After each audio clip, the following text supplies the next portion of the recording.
At dahil linggo mga par, malamang konti lang yung nagkakarga.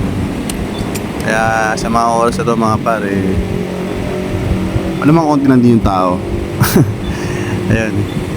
Actually meron ng marami na kargaan. Meron dito, may motor dito sa kabila, may 4 wheels doon, tapos sa kabila meron pa doon. Tatlo lang ata sila, isang cashier, dalawang attendant. Ay siya nag-aangin doon mga par. Kaya mga par, sa mga ganitong sitwasyon mga par, no, huwag tayo magmadali mga par. Matuto rin tayo maghintay. Kasi dati galing ako dito mga par sa ganitong trabaho. Yung mga customer tayo mga par na alam mo madaling alam mo sa kanila yung gasolinahan alam mo maubusan ng gasolina mga par, diba? Kundi pasensya lang mga par.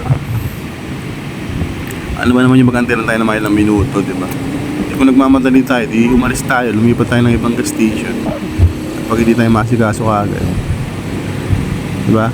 Minin na natin mga par, may mga ganyan tao talaga na nagmamadali, diba? Pero huwag nating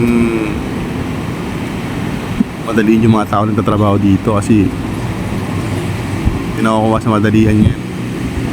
Mamaya makarga sa'yo dyan diesel. Sobrang pagmamadali mo, diba?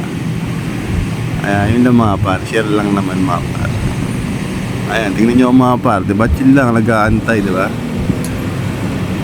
Sino lang naman yung magantay tayo mga par. Hindi naman araw-araw tayo nag-aantay. Kaya sana, diba? Yung mga ano dyan, yung mga iniipin dyan, diba? Lalapit naman sa atin yan mga par. Na tayo asikasuhin naman yan. Kaya huwag tayo mainiipin. Kusayaan natin sila na lapitan tayo, diba? At i-assist. Aranas ko kasi yan mga par. Trabaho din ako sa ganyan.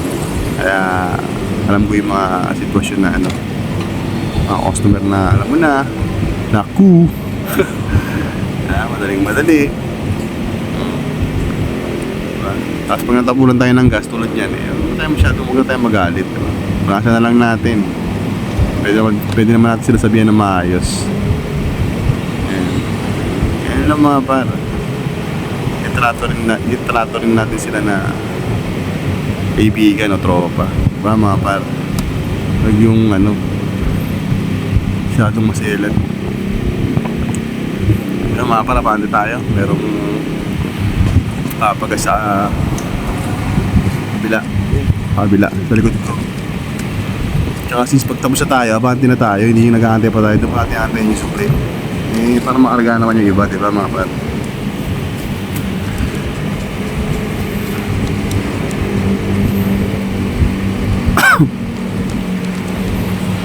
Yun lang mga par, i-share ko lang yung ko dito, experience mga par sa dati ko mga trabaho.